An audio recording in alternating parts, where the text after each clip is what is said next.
Hello, YouTube. Thank you for joining us for this episode. I am just super thrilled, absolutely chuffed to buggery to have a conversation with Matthew Todd. Matthew, good morning to you. Thanks for joining us. Good morning. And yeah, we're about to get underway with recording the audio for the podcast, but just YouTube viewer, thank you so much for joining us. Check out, there's a whole lot of links in the episode description for this to the content that we're referring to. You'll be able to read the blog post that I refer to. You'll be able to, anyway, there's blogs aplenty, links aplenty to all the things that we'll be talking about here. So get yourself a cup of coffee and let's get started. All right, you good, Matthew? I'm all good, yeah, thanks very much. All right. And joining us from London is Matthew Todd. Matthew, welcome so much to Connection Over Coffee. Thank you so much. Can you send me a coffee? No, I'm kidding. Yeah. Well, you did say, and this is very British, you know, at least to my Australian sort of understanding of things British, but you do have a cup of tea with you. I'll accept tea. I do drink coffee mostly, actually, but I'm a slightly obsessive creature of habit and have one cup of tea and then move on to coffee. So this is my tea. See, well, you know, while we're sharing this, I'm like strictly coffee in the morning. When I wake up, it's like, you know, I put my head under the coffee machine and essentially do a coffee layback before I am actually able to you know, feel anyway human. But strictly after lunch, it's tea. Yeah, no, it's you know, tea is like the beverage of the afternoon for me. Pardon? Makes more sense that way, to be honest. Yeah, and you know, but also, you know, almost the I don't know about you, but I'm not sort of down for like the fancy teas. Oh no, I don't like that. We call it we call it builders. A cup of builders. Yeah, like a builder's brew. Is that what you have?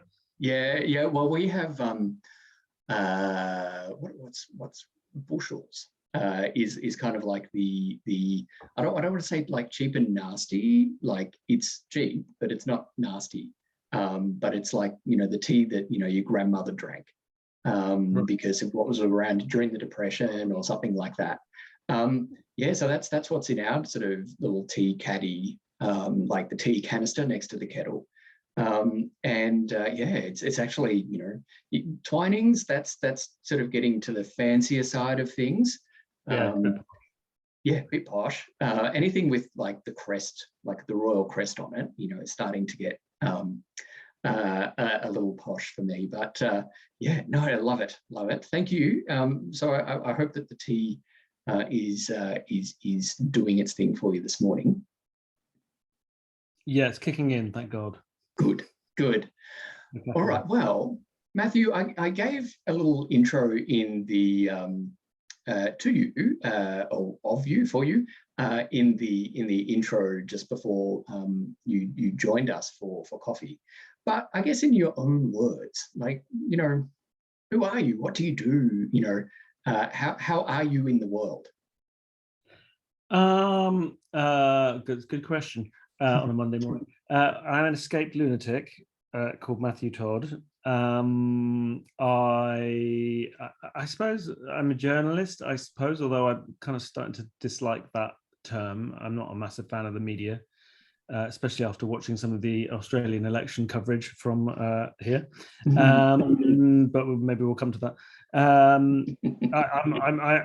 suppose I'm kind of an activist. I don't really like that word either. But I mean, I started my career at Stonewall in the UK in the 90s. When things were really bleak, particularly bleak here.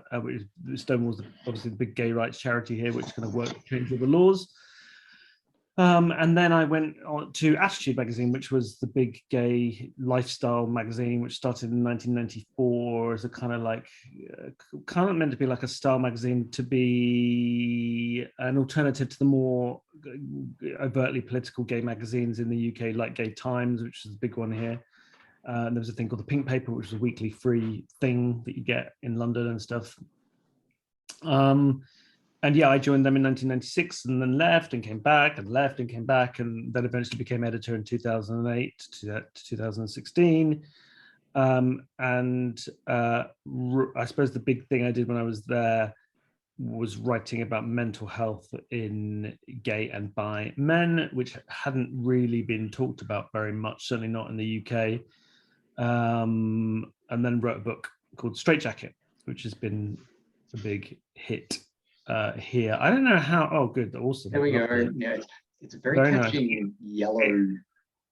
yellow color. Yeah, sometimes people call it the yellow gay book, which I hear. Actually, actually the biggest, most, it sound like an egomaniac now, but the most flattering thing about it, actually, that design, was that since it came out, quite a lot of other gay books have used those colors, which shows that, which is obviously a marketing thing. They've said, oh, that's been a hit, so try and tap in on that thing. So that's, you don't, feedback is weird, isn't it? You never know, people like it or they don't like it, but that's a good sign that it's done well. But in a way it's sad that it's done well, but we can talk about that, can't we?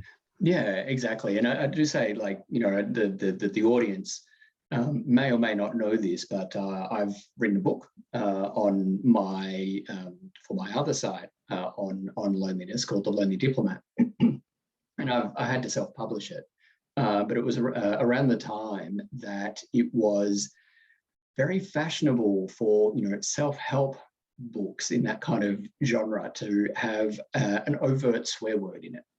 And when you're talking about diplomacy, it is sort of, it's very calm and staid and protocol rich. But I couldn't really say, the fucking Lonely Diplomat, or the Lonely Diplomat tells you to fuck off, or something like that, which seemed to be like the title that was dominating the stands at like airports and bookstores and things like that online. But maybe I could have said, maybe if we did it like in a bright yellow color, then I'm learning this now. Thank you, Matthew. That's that's very helpful. Well, I think it was only for in the gay market here, which is obviously relatively quite small. But I don't think straight. I mean, certainly straight people don't know about Straitjacket, which is frustrating, because I was hoping that actually maybe straight people would read it more and would want to understand more about some of the challenges that LGBT people face, as a consequence of growing up being told we're not valid human beings, but sadly not. Yeah, I'm going to share with you that was the part, and I don't want to give any spoilers to the viewer or listener who's watching or listening to this, simply to say you have to get it. You really do have to get it, and be prepared. Be prepared, because I love when I'm reading, more so than watching a movie or something like that. But when I'm reading, I love feeling that I'm being talked to, not talked at, not preached at, which, sorry to the Americans watching and listening, but kind of comes across to me as very American.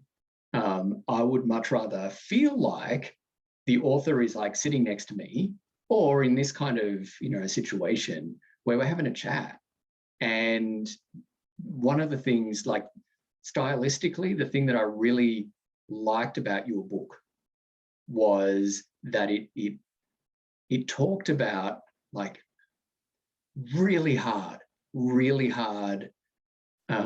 issues, topics that we will get into this conversation, but it did it in a way that at times was as subtle as a sledgehammer, but other times, I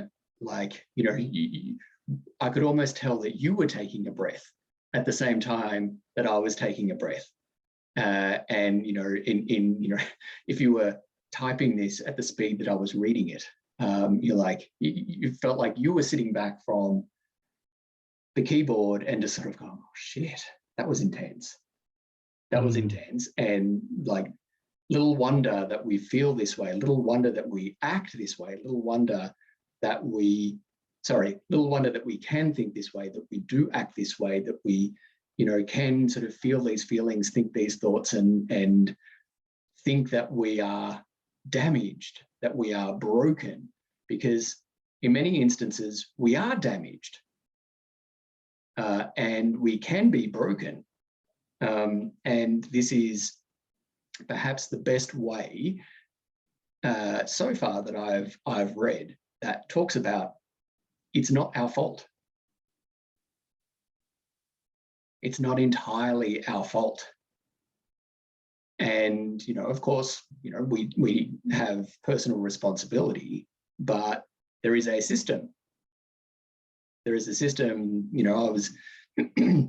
I grew up in the 80s. So I was born in the late 70s, grew up in the 80s in a small regional town in country New South Wales. And near a place called Wagga Wagga, which tends to be the town or the city. It's a city that non-Australians tend to name as like the most Australian sounding place ever. I grew up really near there. That's where we went to the supermarket and would go to the movies in Wagga. And there were no gay people that I knew growing up. And as you say in the book, it was the time of AIDS.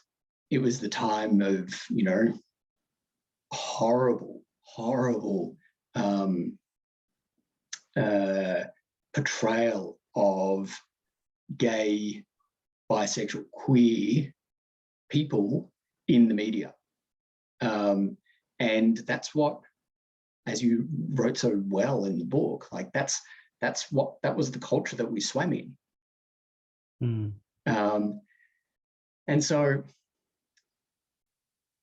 on the topic of this chat, I think that's important to set as the scene, that outside of all of us, outside of the words, thoughts, and feelings within ourselves, there's an entire world that feels like, and sometimes actually does, have an opinion on our worth, on our validity, on our very existence. And that's a lot. That's a lot to carry on our individual shoulders without talking about it.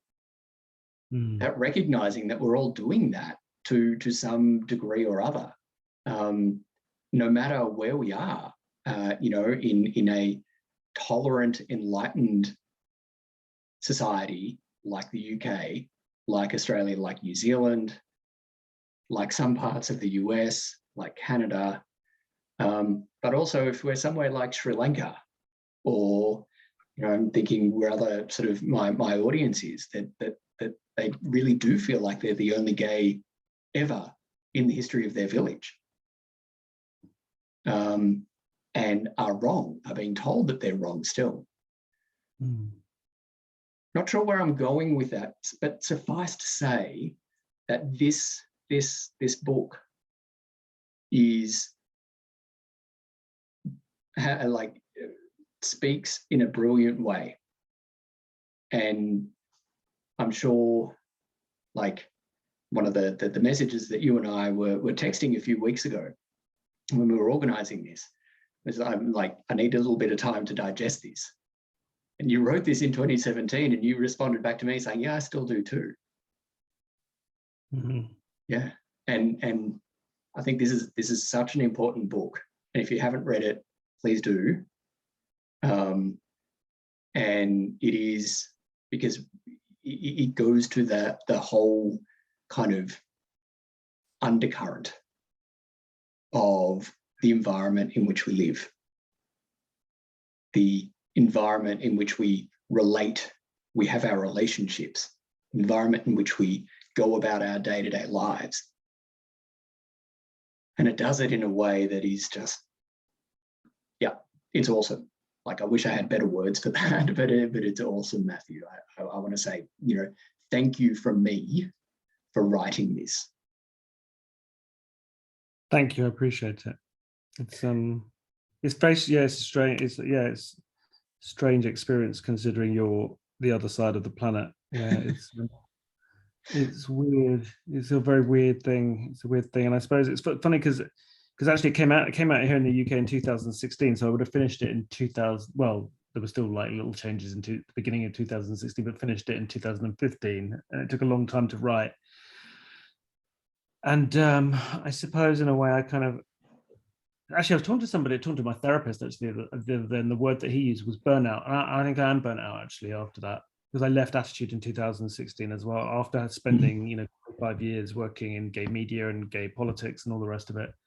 And I still do that a little bit, but I think I am a bit burnt out actually, because it was kind of so intense to write that book, and it is a very intense book, and that will be the criticism of it from some people, that it's I worry sometimes, oh God, is it too depressing? But I think at the time as well, when I wrote it, it was so, it felt like people were so in denial about any of this stuff.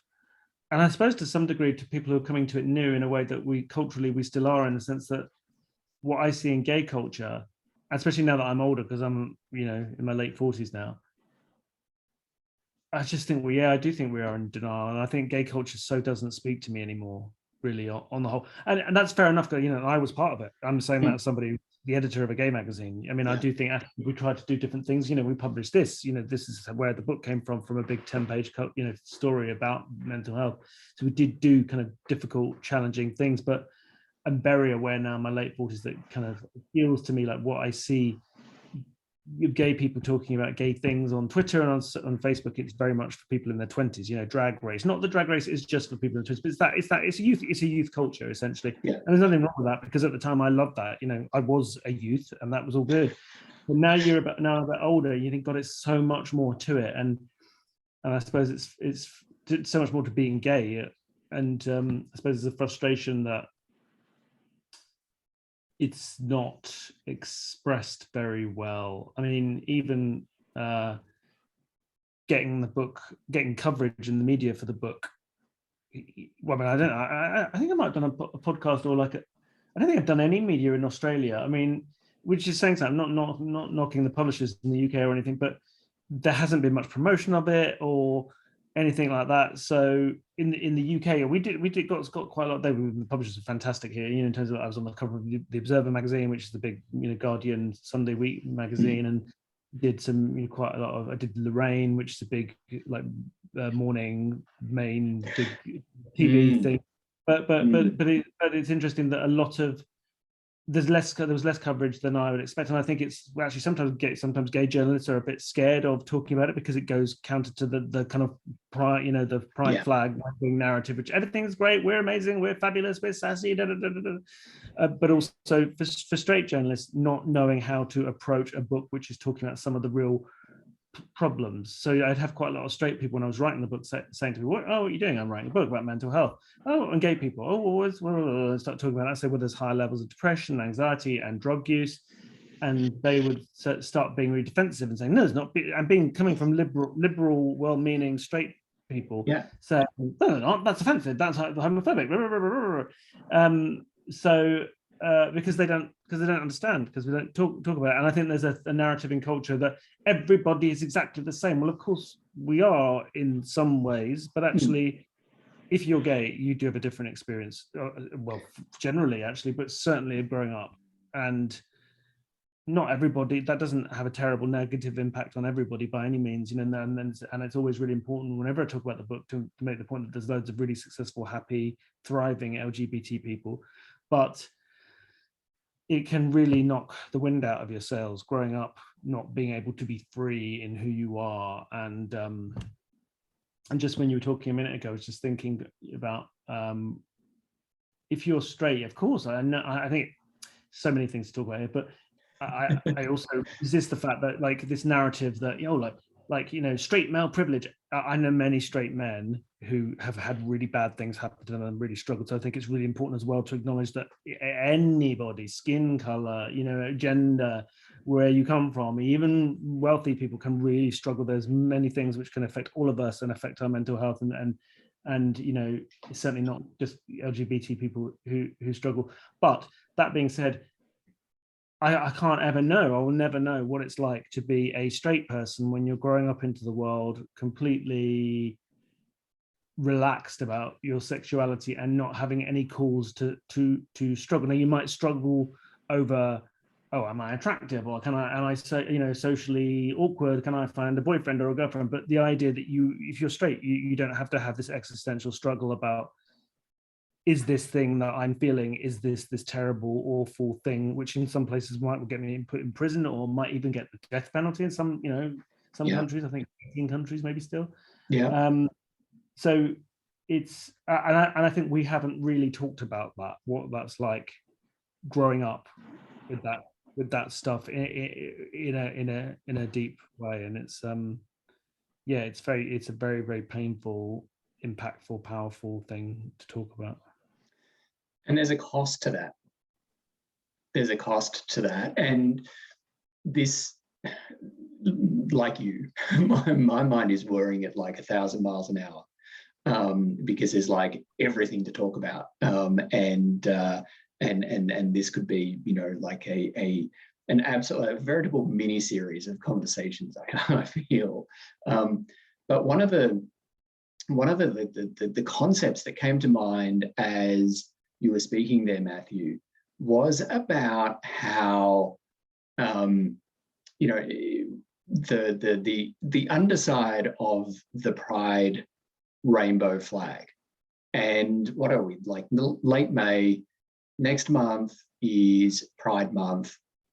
And, it's, I think 3 years ago in June and July, I was in the US and, happened to be in San Francisco with my then wife and 2 kids. And we were in San Francisco and had flown there from New Zealand, and we just happened to be in San Francisco for Pride weekend for the march. And I remember, oh God, it's like the main square where Macy's is and things like that. But I think it's like Union Square or something in San Francisco. And all the billboards around, like there was a Nike one, there was Macy's and stuff. It was like bedecked in all the rainbow flags. And, it's now, Rainbow Wash or Pride Wash or whatever like that. You put a pride flag over your logo and suddenly you're a friend of the gays and the lesbians and everyone in the alphabet mafia. The content of this, though, the other side beyond the expression of joy, the expression of pride, of being who we are in public, being accepted or not, but there's an underside to that. And wherever we deny, and this is the word that comes up to me when you were sharing then, was the state of denial that we are in.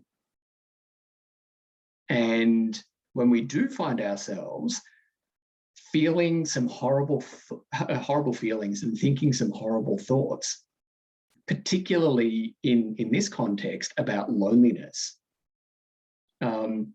when we go to look around for help and support in the immediate sense, we will go onto social media and it's awash with the pride, like the good stuff, the very public good stuff. And so we can feel that we are even more broken. We're broken twice. We're not straight. We have had to prove that we're worthy of the same rights. We have to prove that we're worthy of the same kind of treatment of those who are straight. But then when it comes to like dealing with mental and emotional well-being issues, mental health issues, we can struggle because we're not meant to be like this. I'm out. I'm meant to be happy. I'm meant to, be, have like everything rainbow around me, and I'm meant to be happy now. So why aren't I happy? Why aren't I fulfilled? And I really do get the sense that you experience in writing the book the same kind of frustrations that I feel in trying to have these discussions, to let the listener, to let the viewer of Connection Over Coffee, to let the person who reads the blogs, who consumes my social media content, let them know in some way that they are not broken, that they're not alone.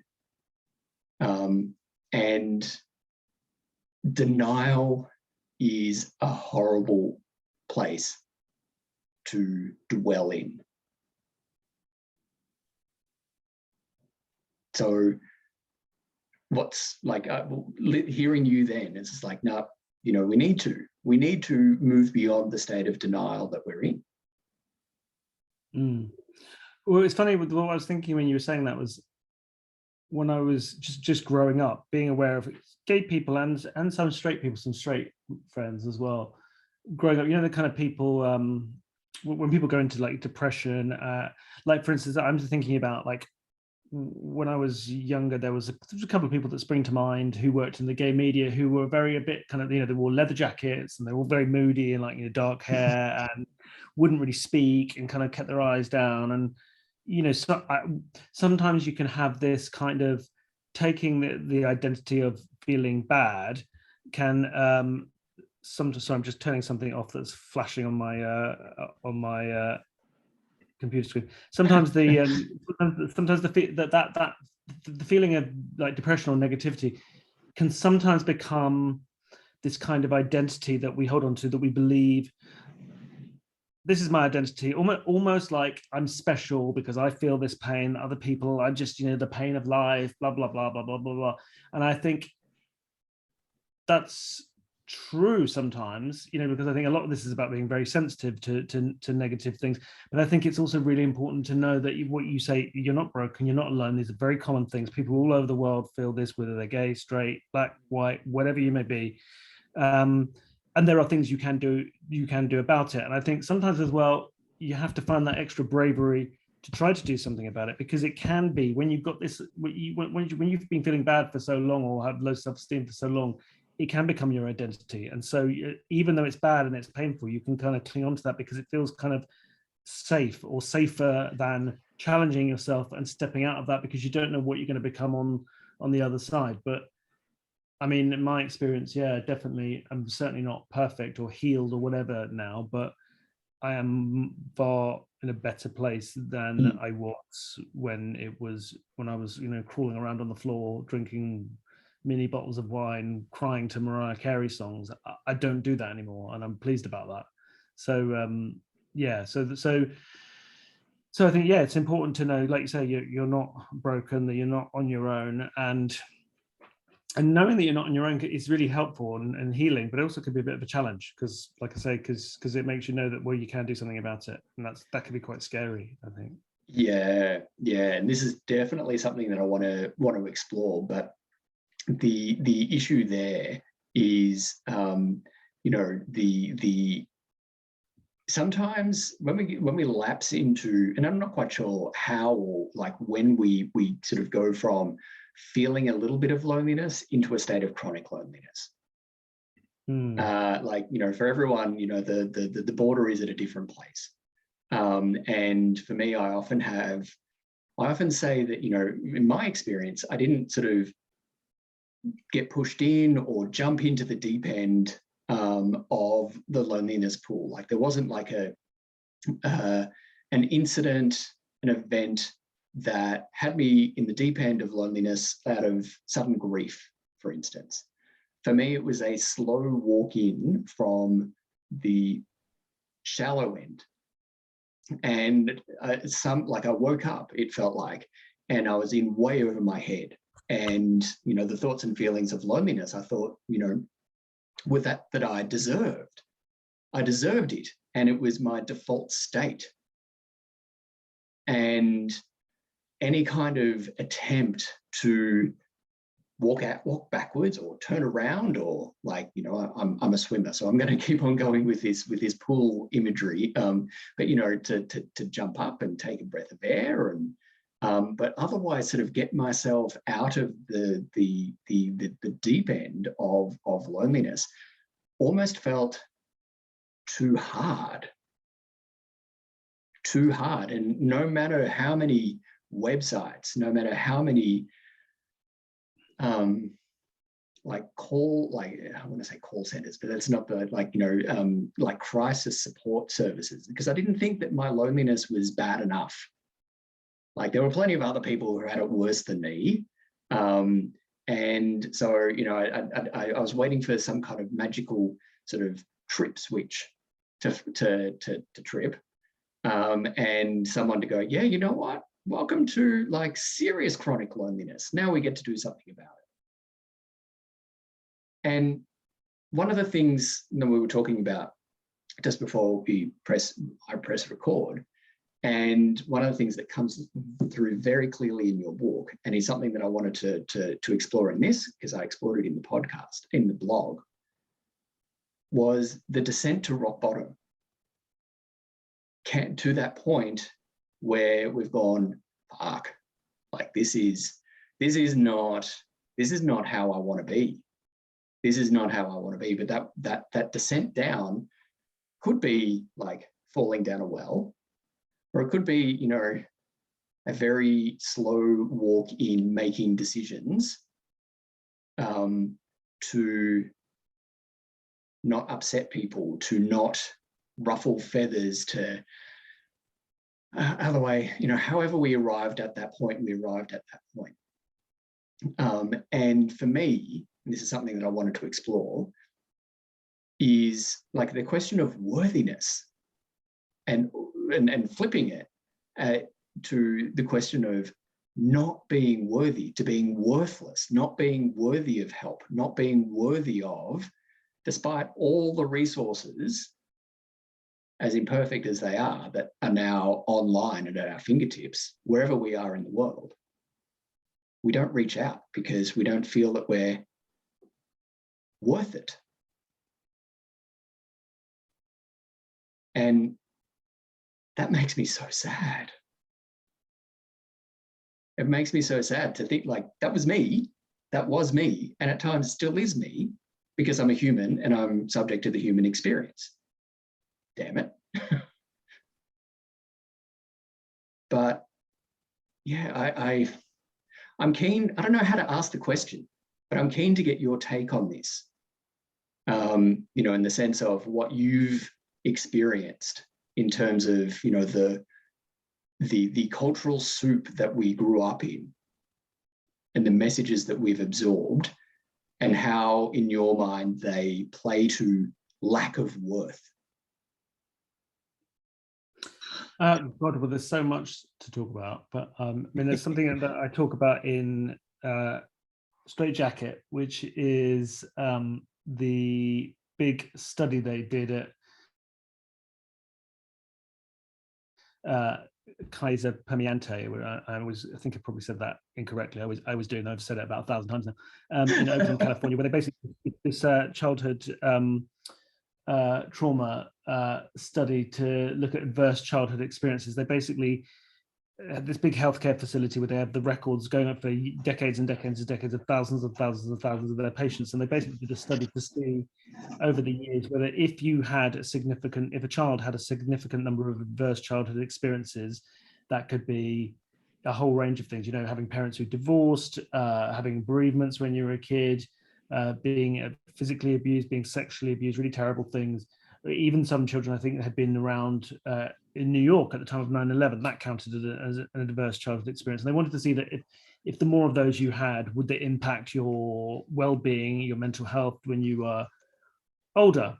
And of course, it did. The more of these ACEs, adverse childhood experiences, a child had, the more likely they were when they were older to have depression, low self-esteem, alcohol misuse, drug misuse, suicidal ideation, self-harm, poor body image issues, all of these things that we know But the thing they thought that when they did the study, the thing that would have the worst impact would be sexual abuse, which of course is one of the most terrible things anyone could ever experience as a child. It's just absolutely horrendous.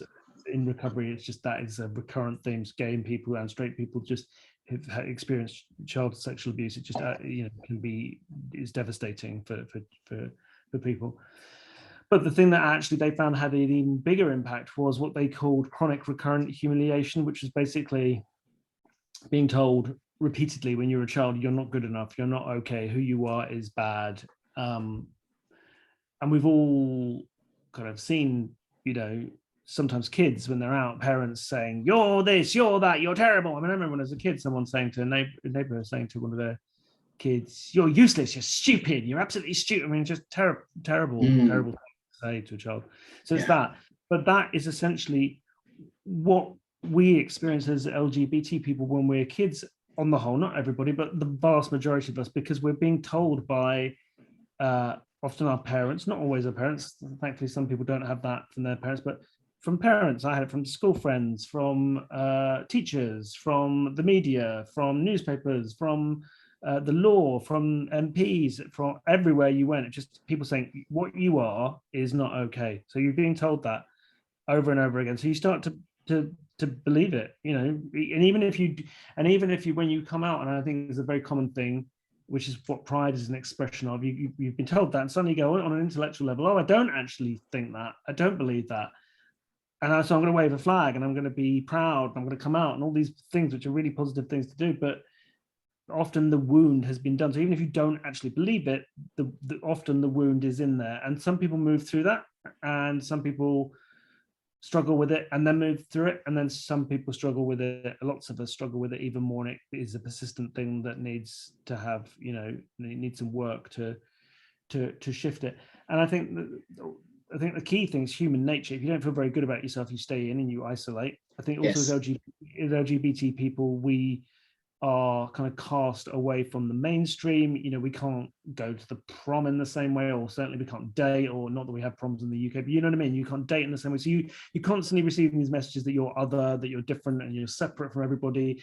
And so you then become, or can become, more insular, and think about, staying in and reading books and watching films and doing things on your own and being a bit of a loner. And of course, there's a bit of a cliche, because that's not the case of it for everybody. And I certainly had friends, thank God, I went to a boys' school and gravitated to other boys who were like me, and into geeky things and sci-fi. And I think those things I talk about, the whole chapter in the book about entertainment, about how we cling on to certain parts, science fiction sometimes, or pop stars, divas. We all know, you go to a Lady Gaga concert and it's going to be 80% LGBT people.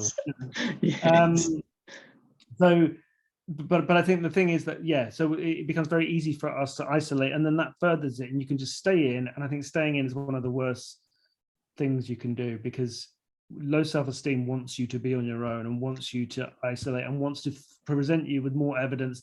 Nobody likes you, you're awful, nobody wants to invite you to their party. And then when you do go, when you carry that with you, and I've had this, when you're socially anxious, and then you get there and you're a bit awkward, and that furthers more. And then sometimes people do get pissed off with you. You know what I mean?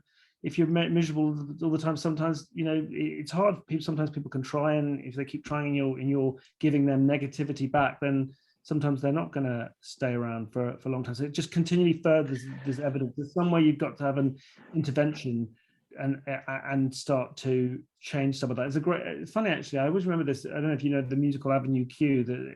I'm sure it's been in Australia. It was a big, probably around the turn of the millennium, a puppet musical, kind of like the Muppets, and it was like singing these grown-up songs. And there's a really great song on that soundtrack called "There Is Life Outside of Your Apartment," and it really struck a chord with me. I wasn't in recovery. I didn't know about all this stuff at that point when I heard it, but I remember thinking, God, that felt quite profound, because I think it was acknowledging that lots of other people just will stay in and watch the same films they've seen a million times over and over again, or go on the internet or watch porn and be stuck in this porn loop for hours on end, which is another whole other thing. So it's about doing things which take you away from that. And just, you know, I mean, if you're not feeling good, get out, go for a coffee, go for a walk in the park, you know, just do that as many times as you can possibly bear it, you know, every day if you can, because all of these things start to chip away at those negative feelings and start to change what's going on. Yeah, that's fantastic advice there, Matthew, because it is, you know, loneliness begets more loneliness. And when I'm speaking, like, you know, I'm quoting Genesis, that's, you know, and that's probably enough there, but, you know, in terms of begetting and all the begotten, but because loneliness puts us in fight or flight, and any other person's attempt to connect, imperfect as it is, or, you know, doesn't, you know, they don't quite have the combination to the door to get into us. And so we see them as a threat, when perhaps if we were in another sort of mental or emotional state, we would sort of respond with compassion. We see their questions or their good humor as annoying.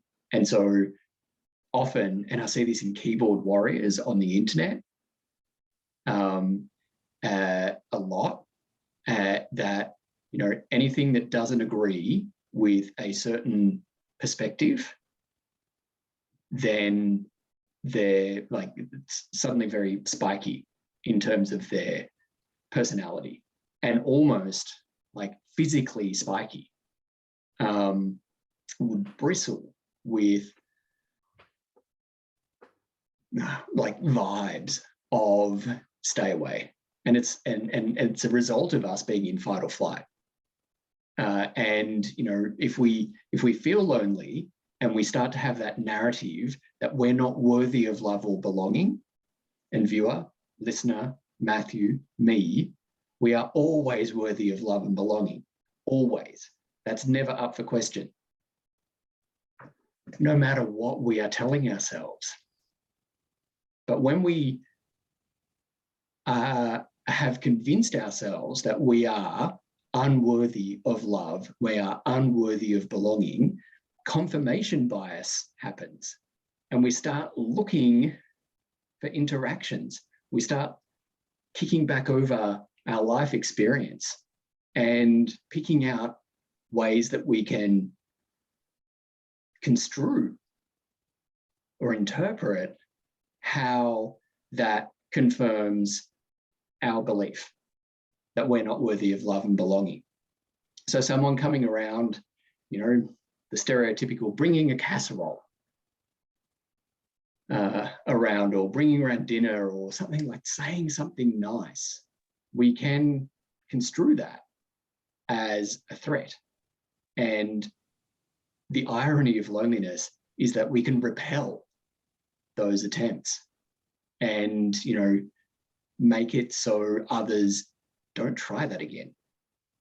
And then, tragically, that becomes another example of how, well, they're like, I'm not even worthy of their love and belonging. Well, how fucked am I?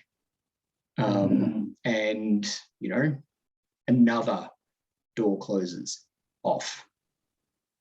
So I think for me,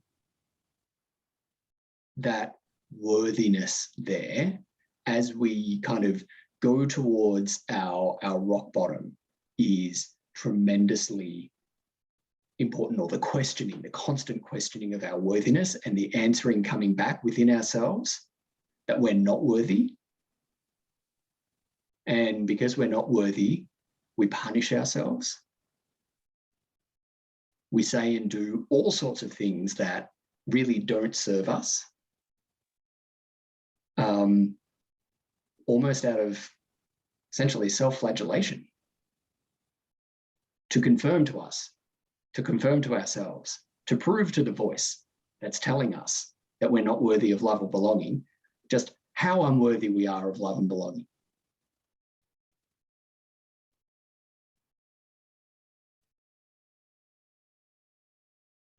Before we go to worth and build ourselves back up, I just want to cut to a short break. All right. There we go. Like, I can edit this out. Viewer, I can't edit this bit out, but we're just going to have, like, there's a short break in the podcast. But checking in with you, Matthew, how are you going? Yeah, still there, still going, still breathing. Good. If none of those were happening, I'm not quite sure from Canberra I could do much about that. You have to tweet the police. Yeah. It's like, +44. What is it, like 199 or 999 or something in the UK? 999. Yeah. What's it there in Australia? 000. 000. Yeah. And then 111 in New Zealand when I was living there. I'm like trying to tell the kids like how to call the police. I'm like, I don't know what the number is. So yeah, made that a bit of an issue for the first day that we were there, is like 111. Yeah. Okay. Welcome back. Matthew, things got pretty heavy there. Oh yeah. One of the things that I love about your book, and it kind of, I think I shared with you before pressing record that my neck hurt from nodding. And your book is beautifully hopeful. It speaks to the hopelessness. It speaks to the damage that we can do to ourselves because we don't feel worthy. We don't feel that we're enough. But you come out of that in the book and say that, like, we're feeling like that for a whole range of extremely good reasons, that some, all, a few, maybe not many of these issues apply to you and your lived experience, reader. But one of the things that I love is the end of the book.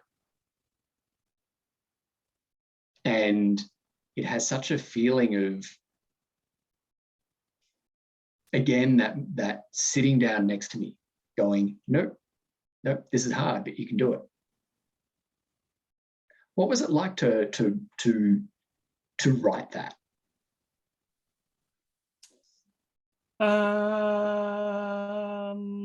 I think it was kind of quite hard, because I think it is quite hard focusing on it's certainly hard for me.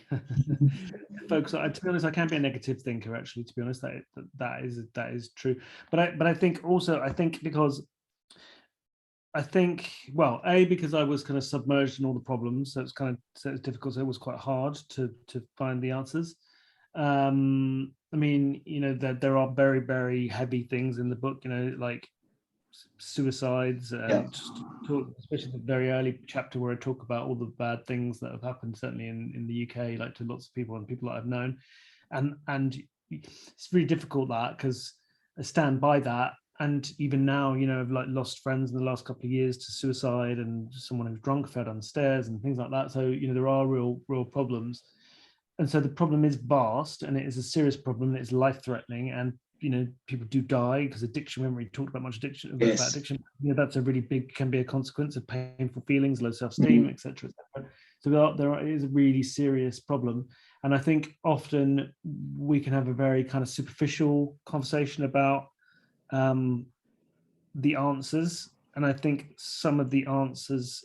So I am hopeful, but I think some of there's a double-edged sword here, because I think some of the things, there's a chapter where I list out different positive things, like I just said about going out for a coffee and going for a walk. Yes. I do think those kind of things are really important and really significant, but no one says them. And they're kind of things like being, like baby steps and being someone holding your hand, you kind of obvious things in a way, but actually I think it's quite important to say them, to know that they actually do have a significant impact, like eating properly, getting enough sleep, all of those things which seem really obvious and aren't in themselves like the magic bullet, but they are really important parts of the solution.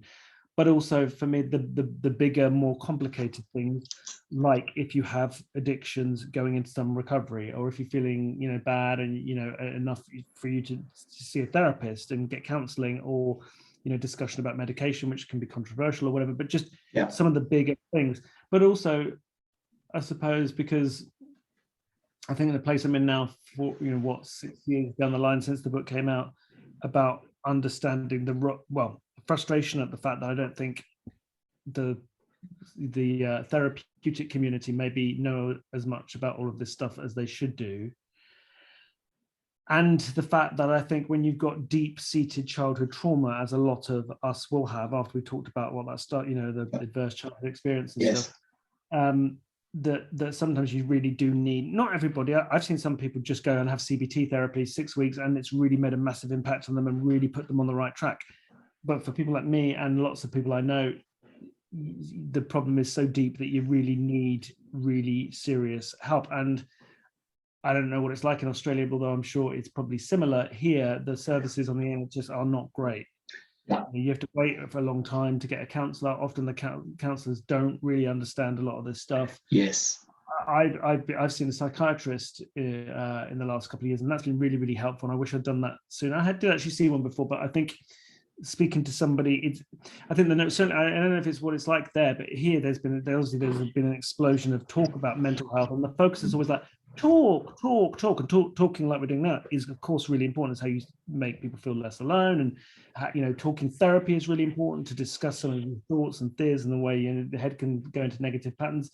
But I think sometimes when the problem is so deep with childhood trauma or whatever, you do need proper psychiatric help in a really deep, serious way to really go in and address some of these issues. So it's a kind of complicated answer, but asking, hope is really important, and certainly going into recovery has changed my life in a way that I didn't think was possible. I think that's another key thing of when you're in a negative place, you think it's so bad that this isn't just the way what I'm experiencing, this is my identity. I will never get better, and I know that's not true. And I know it's not true. And I've seen it with other people. I've seen people come into recovery meetings where they are, a step away from death. Where they are completely collapsed, where they're physically broken, emotionally broken, cannot function, cannot hold down a job, cannot hold down relationships, they're estranged from friends and family, and you see them 2 years later and they've gotten an amazing job, they've gotten engaged, they physically look different. I mean, it's incredible. I'm not saying that that's the goal, to be engaged. I'm just trying to say that you really can change in a way that you would not believe once you start really taking this stuff, your recovery seriously. I think what you're saying there is almost like that flick of allowing ourselves to hope that, and this sounds like a political slogan, allowing ourselves to hope that tomorrow's better. And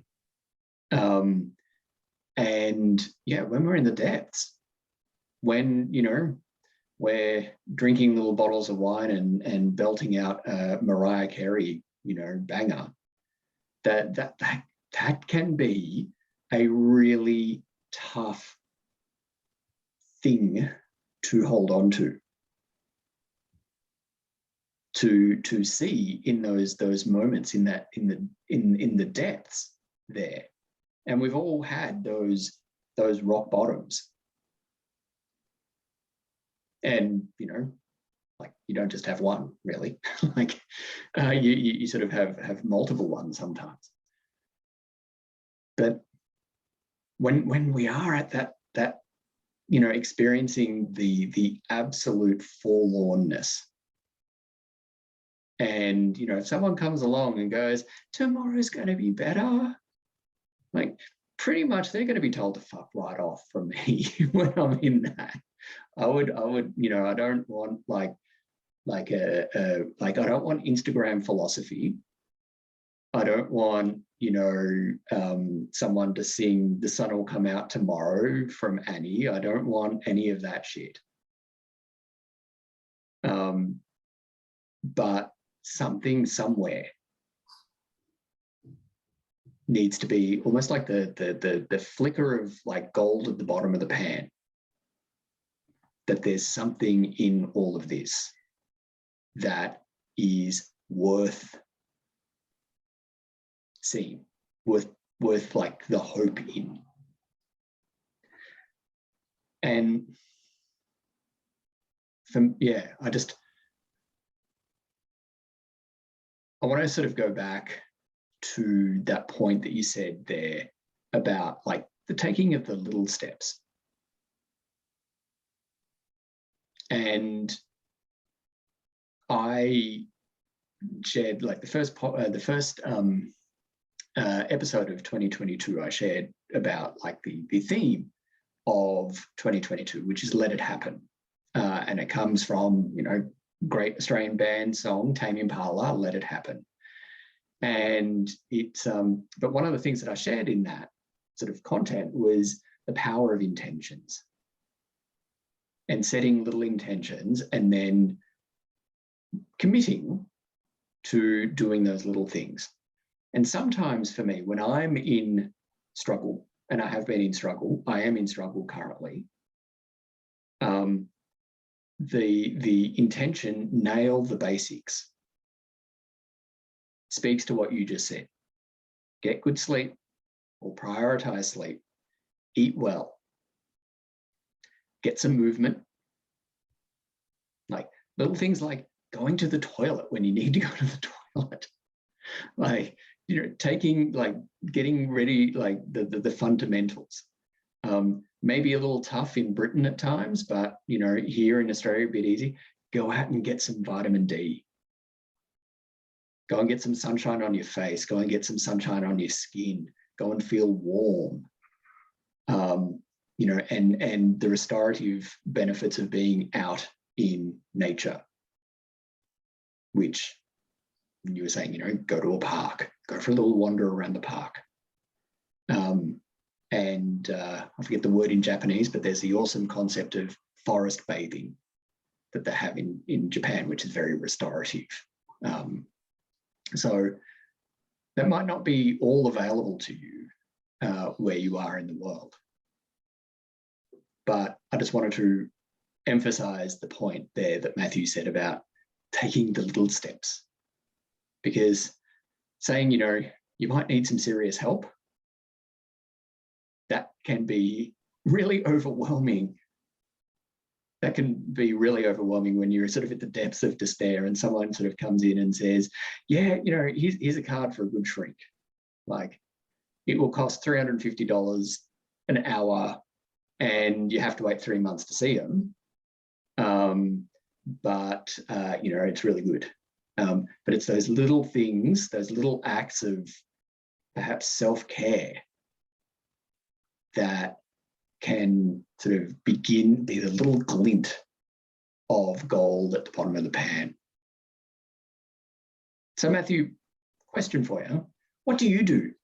What do you do when you realize you're in like a funk? What's like your go-to?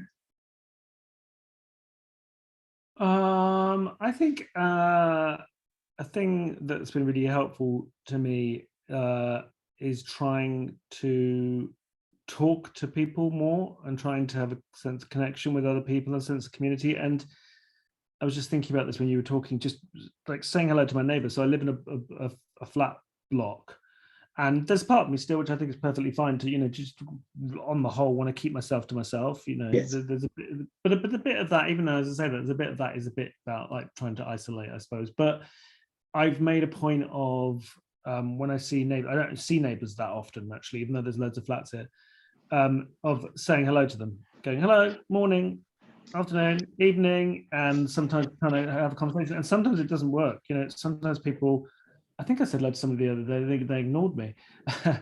Which, a few years ago, I would have gone into like a catastrophe. But the thing is, I know that that's not about me, that's about them. There's a woman who lives in this block who I can tell has got some issues, because she head down. When I say hello to her, she doesn't talk and she doesn't want to talk, and I've met, so I don't say hello to her anymore. But there's another neighbour that I speak to, how are you? And sometimes it could be a bit awkward. Sometimes, like, when he's busy or a bit stressed, he might, like, I'm making it sound I'm really antisocial. I'm not going to say he might rush on, but sometimes when you're busy and you're not in the mood for it, you just want to, maybe act like you haven't seen somebody because you're just not in the right frame of mind. But I actually do talk to him. I see him out at the local shops. I stop and have a chat. How you doing? You all right? And it has been a really big thing for me, actually, doing that. It's really helped because loads of other people are all human. You know, other people feel this way too. So they like it if you are friendly towards them. They start to respond in a friendly way. There was an old lady who lived in the block where I live. I've lived here for a long time, and she would always speak, and she would invite me into her flat, and I used to really wind me up. And she was a bit of a pain in the neck. But over the years, over like 15 years, I started to really connect with her more. And even though she was crazy and eccentric and sometimes really annoying, I actually did start to have a proper friendship with her and cared about her. And she died a while back, a few years ago. I'm glad before the pandemic. And she was like 80, late 80s. And I really miss her now. I really miss the times when I could just say hello to her and she could give me all her theories about gay people and all the rest of it. And also that there's a coffee shop. I mean, obviously I'm a writer, so I go to a coffee shop quite a lot. And I've come to have conversations with the people in the coffee shop. The staff, I've come to have conversations. There's an older couple that are there. I now know them. There's a guy who's kind of like old ex kind of gangster, London gangster type guy who's there. I can have conversations with him. And it's made my life so much better. And sometimes it takes up time and I think I haven't got time or whatever, but I mean, this is very specific to me doing what I do, you know, because I don't work with other people in an office, but it's made such a big difference to my life just to have these nice conversations. And it's made me realize they're happy to talk to me too. And it really helps chip away at that feeling that I'm not worthy, I'm not valid, no one wants to talk to me. Actually, people do, and they appreciate it and say hello to you. And when they don't, or in the past, I mean, I remember going to a recovery group quite early on, and I used to go in, be the last one in there and the first one out. As soon as it ended, I'd be out, keep my head down, and then I'd be really pissed off at them. No one spoke to me. No one wanted to speak to me. It was because I was like this, you know, and you know, looking angry and you know, I'm giving myself a break. I was very anxious and you know, in fight or flight and all of that kind of stuff. But gradually, as I stopped doing that, and I looked up and I looked people in the eye, and I spoke to them, and I sometimes started to make the first move. Now, people go, "Hi, how you doing? You all right?" You don't have to be best friends with everybody. No. And it can be awkward. And there's been many times where I felt, oh God, that was awkward. That was embarrassing. And then I had this thing about, oh, if it's a straight man, does he think I'm gay and I fancy him? Or if it's a woman, does she think I'm a straight man and does she think I fancy her? You know, all these kind of crazy things. But the more you do it, the less those thoughts come in. And you suddenly realize, oh my God, I'm a human being in the world, talking to other people. Isn't that amazing? Something which, you know, at times I've thought maybe I wasn't. So yeah, that's the thing that really works for me. This just makes me happy. It makes me so happy. There's a couple of things here. One is I do have content, listener, viewer, from a few themes ago called Busyness Kills Connection. And what Matthew has just been saying there about, you know, saying good day to neighbours, or sorry, you said good morning, good afternoon, good evening, you know, greeting neighbors, but you know, they've got shit on, like they're head down, like they're in doing mode. Stunning example about what I mean about busyness killing connection. And if we're far too busy and we're far too busy in our own heads to notice someone greeting us, probably need to have a good long hard look at ourselves. And really, is 15 seconds of an inane chat about the weather, like, is that going to actually, you know, be make or break for your day at work? But anyway, go back and check that if that part spoke to you. But Matthew, the thing that is really bringing me joy about your share just then was those are little acts of courage. And you said words to the effect of, you know, when you were going to your recovery meetings and, you know, you were head down, I imagine like a hoodie and, you know, not looking at anyone, but the courage, that simple act, which you kind of glazed over really quickly in telling the story, but that looking up, looking around the group and looking people in the eyes, that took courage. That was just a perfect example. If we wanted an example of like the small step that you can take, rather than like trying to jump over the Grand Canyon in, in a single bound. This is, a step. It's saying good morning. It's saying, just having an seemingly inane chat. And I pretty much guarantee that your elderly neighbor who has since passed away, I'm sure she loved having you like around and having a chat. And, that's kind of the connection that feeds everyone, that nourishes everyone's soul. And if we're too busy to do that, then we miss that. We miss that little that opportunity to connect. So I'm going to share like this morning. So I work out and it's a very good way, like this work, like loneliness, doing all of this work is like very mentally, very emotionally taxing. So I balance that by making like prioritizing movement, prioritizing sleep, prioritizing like nailing the basics. But I go to the gym, and I go to the gym very early in the morning.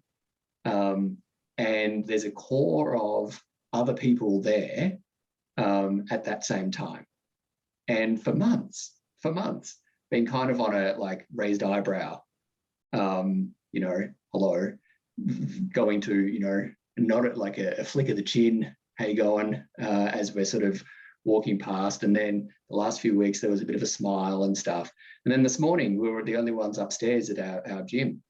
And he was just sort of finishing, and I'm using this equipment, blah, blah, blah. And I'm like, this is ridiculous. I said this is ridiculous. Like, I see you every morning here, and I don't even know your name. Like, you are in my day each and every day. You're here when I'm here, and I don't even know your name. And he's like, yeah, that's pretty stupid, isn't it? And we shook hands. We just said hello. And I'm really looking forward to tomorrow when, at Sparrow's Fart, really early, I'll be back at the gym and working out, and he'll be there. But I'll have someone, I'll know his name, and my partner Jeff and I, we often work out together.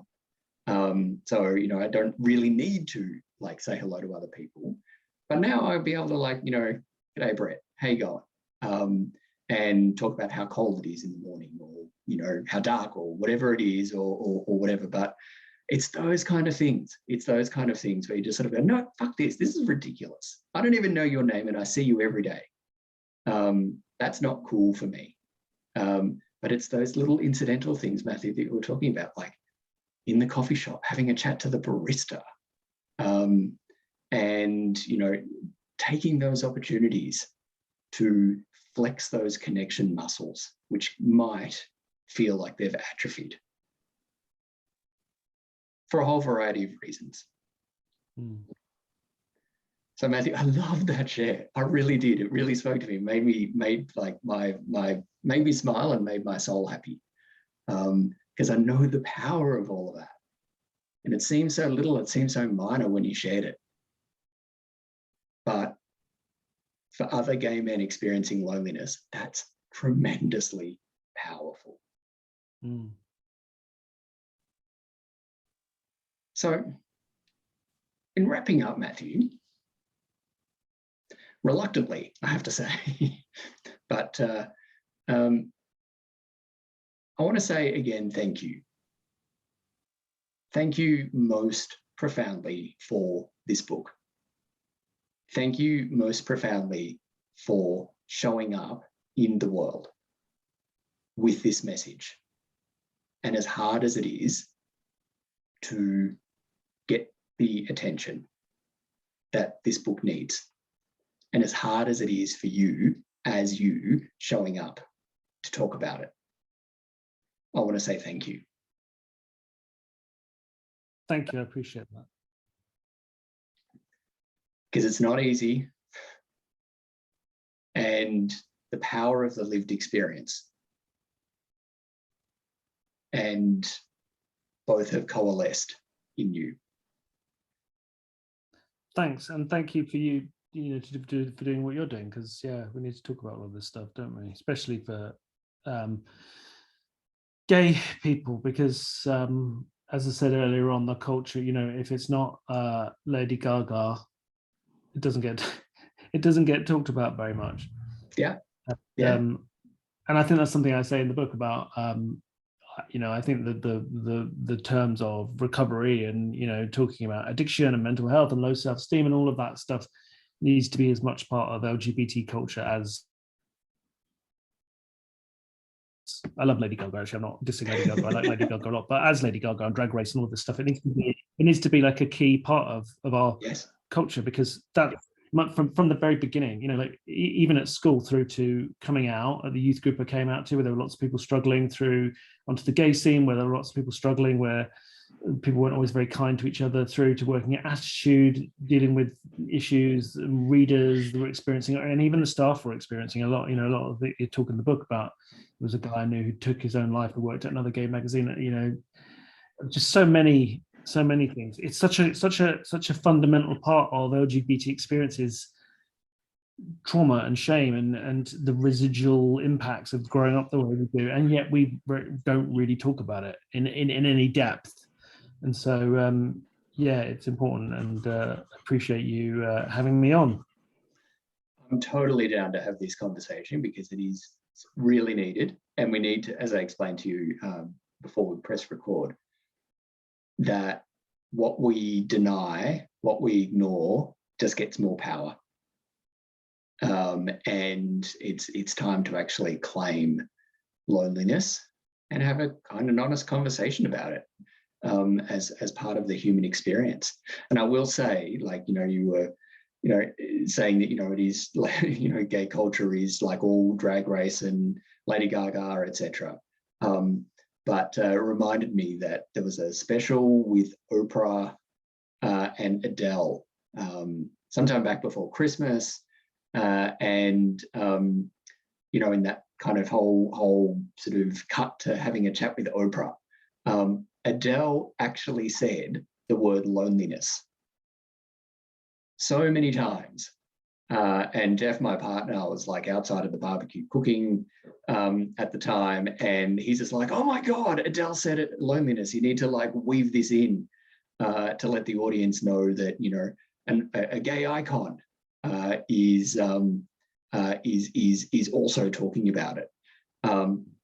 But she said that the inspiration for the latest album, 30, was her period of loneliness and looking around, the assessing what was important in her life, who was important, and then using that as an experience to then put herself back out into the world.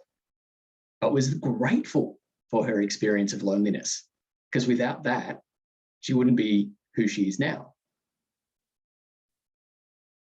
And we need more conversations like that. We need more, and I'm totally down for that. That's what I'm here for. That's what I would love to do. But for your part, Matthew, thank you so much. How, if people want to connect with you on socials, how can they find you? I'm on Twitter and Instagram, at Mr. Matthew Todd. And my website is matthewtodd.net. And the book is available in all good bookshops or online in the usual places that I hate to promote, but I'm not sure. I'm not even sure what the deal is with it in Australia, because I kind of I know you can. Where did you get it from? Did you get it online or did you get it in a shop? No, I got it at the bookstore when I was in Melbourne a few months ago. There's the Victorian Pride Centre, fantastic building in St Kilda. I think it's on Fitzroy Street in St Kilda, and we went there, and my partner, he's a graduate architect, so we looked at the building and stuff, and there's a great bookshop there, got it in there, $20, and very eye-catchingly yellow. So yeah, look out for the yellow book. Yeah, I mean, that's frustrating because not specific to Australia, but just getting the book out has been difficult, because I mean, I have to kind of let it go, and I have let it go for but in the first couple of years, I was slightly obsessed with it because I'm really grateful to gay and LGBT bookshops, because they are, it's key for all of us. If you want to get that stuff that you can't get, and I certainly know that Straight Jacket's gone through there, but it's also frustrating that books like this don't get kind of more kind of widespread, well, they're not stocked in a more widespread way. I remember when it came out here, it was doing really, really well. And so, because you can check on the Amazon charts, as I obsessively sometimes do, not so much now, but I did it at home. Where it is in the Amazon charts, it just gives you an idea of how well it's doing, and in comparison to other books as well. And so it was doing well. So they'd stock it in. There's a really big bookshop. There's quite a lot of big bookshops in London, and I love them. But they would stock it in the LGBT section. It would sell out. And I'd be frustrated that downstairs, the bit where they have all the new releases, they have loads of books which were selling nothing. And I was thinking, why can't they also just stock it down here? As it's another way we're kind of marginalized as LGBT people.